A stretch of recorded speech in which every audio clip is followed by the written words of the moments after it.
consumers failed to increase their spending in December for a record fifth month in a row, adding to signs of a weakening economy that might prompt the Bank of England to cut interest rates this month. Official data on Friday showed monthly sales volumes fell by 0.6% from November, defying the expectations of some economists. For this and more, let's talk to Juliana. Hello, Juliana. Good afternoon. Well, it's the last one. How are analysts there reading the latest UK retail numbers? Good afternoon, Timothy. Well, you've said it all, really. Economists are shocked at this data. It actually increased. I think the first flash was 0.6%, but I believe it's now 1%. So there was a 1% fall in retail sales for December. December, of course, being the busiest shopping month of the year across the world.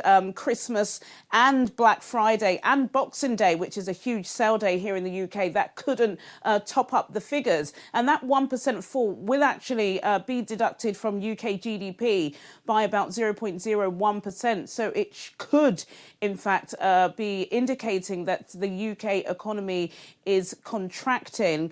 Now, there have been some data this week that has actually showed that retail sales in the UK are quite shocking, really. Apart from JD Sports, Primark and one or two others, the data that we've been receiving throughout the past couple of weeks on how Christmas has done hasn't been impressive. We know that 2019 so far is the weakest year on record for retail sales, and as well, this 5-month fall is the worst that they've seen since the 70s. So all in all, not a great day. We do have the Bank of England Monetary Policy Committee meeting over the next few days, and a lot of people indicating that with the bad UK GDP data, as well as the PMI flash data that we're going to get next week, that there could indeed be an interest rate cut in the UK. How the FTSE edged up in early trade as global stocks rally on China growth figures. Bring us up to speed with intraday market numbers. Well, you're right. The Chinese markets have really filtered into the sentiment here in London, but also as well the fact that the Bank of England MPC could be cutting interest rates has kind of triggered traders. They're a little bit happy about that. So at intraday, the FTSE All Share is up 0.71%. The FTSE 100 is up by 0.82%, and the FTSE 250 is up by 0.47%. In currencies, the pound is down on the dollar by 0.24%, also down on the euro by 0.06%, and down on the Japanese yen by 0.33%.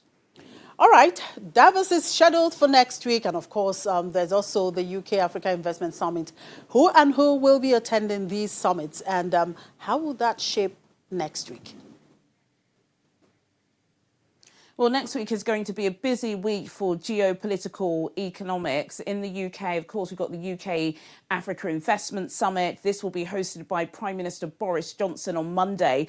And we have been seeing, even on Channels TV, lots of British investors have been speaking about just how keen they are for this. Of course, in this kind of post-Brexit Britain are looking forward to their former Commonwealth partners and potential investors, and Africa is one of those key markets. We know that when Theresa May was Prime Minister, she did commit to, by 2022, Britain being the biggest G7 investor on the continent. And if that's to be the case, they have to speed up because, of course, we just had that mammoth Sochi summit held in Russia a couple of months ago. So we know that President Muhammadu Buhari will be flying in this weekend. He'll be accompanied, I believe so, by the Lagos, Ogun and Kaduna state governors, as well as some ministers. So that will be taking place on Monday.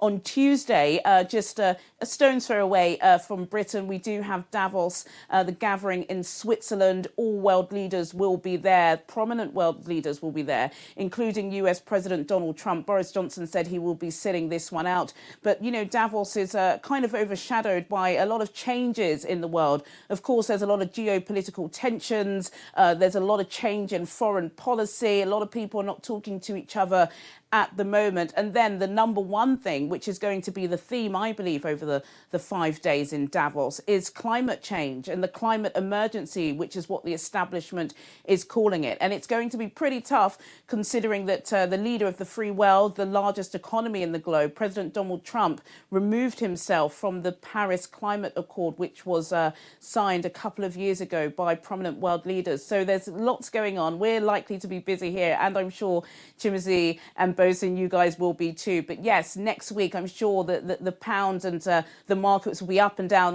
depending what somebody is tweeting or saying. Absolutely, Juliana, we all will be busy. And of course, we're looking forward to that busy week next week. And all eyes will be on Davos and, of course, the UK Africa Investment Summit there in London. Anyway, enjoy the rest of the weekend while we wait for Monday. Thank you.